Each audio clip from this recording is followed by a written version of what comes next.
And finally tonight, a brief pause on the last time I'll be sitting here before Thanksgiving, pause for an important ritual.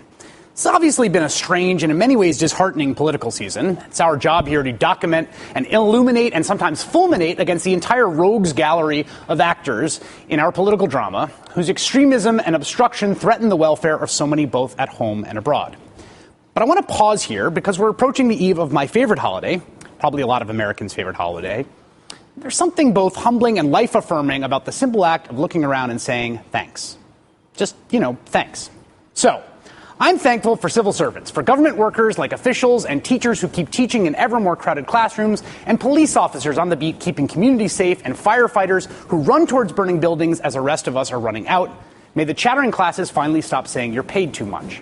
I'm thankful for President Obama's student loan reform, which cuts out the middlemen who soaked up millions added next to nothing, and which will make college debt and life in general easier for the next generation of students than it was for mine. I'm thankful for the First Amendment, which is seriously one of the world's great inventions, and which allows me personally pursue this profession and lets everyone out there speak your minds. And while we're at it, I'm thankful for the internet, with dogs dancing merengue and babies who can't stop giggling and people who don't have the First Amendment but somehow get their messages out anyway, despite the ugliest efforts of repressive regimes to stop them. I'm thankful for our troops and the sacrifices they continue to make, both when we remember to appreciate them for that and when we don't. Also thankful for all those working for peace, for anti-war activists and pacifists and conscientious objectors. I'm thankful for whistleblowers and dissidents, for Lieutenant Colonel Victor Fehrenbach and others who courageously fought to end the practice of don't ask, don't tell. I'm thankful for organizers of all stripes, even those on the other side of the spectrum, because democracy is a garden that must be tended with the thankless work of making phone calls, knocking on doors, and talking to fellow citizens about our shared future. I'm thankful for generic AIDS drugs and the longevity they've provided to so many. Thankful for Partners in Health for its incredible work in Haiti and other parts of the developed world. And when life seems darkest, I think back to this from 2008. Remember Sarah Palin as president?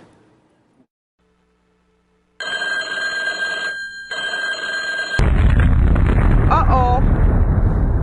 This year, we're all thankful that when it's 3 a.m. and the hotline really does ring, and the Korean Peninsula is actually really and truly on the brink of war, we can all be thankful that someone else is answering the phone. Today, as I was thinking over all this, I just started a discussion on Twitter, thank you Twitter, about everyone's Thanksgiving list. And you folks wrote with so many ideas like, I am thankful for that little bell on my car that reminds me to turn the lights off when I park. Abso-freaking-lutely. And more seriously, you wrote that you're thankful for health reform because my toddler is a cancer patient.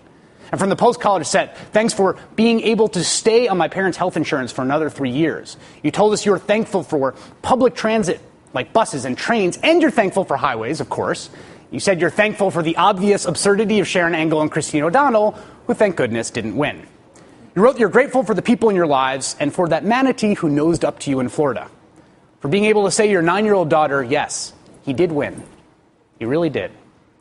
This is why we love you people out there. You wrote to give thanks for the U.S. Postal Service because, seriously, they'll take a letter across the country door to door for way less than $1. You said you're thankful for feminists who never give up, for social justice Christians who never give up, and for 3 liberal women on the U.S. Supreme Court, which would have been impossible even 20 years ago.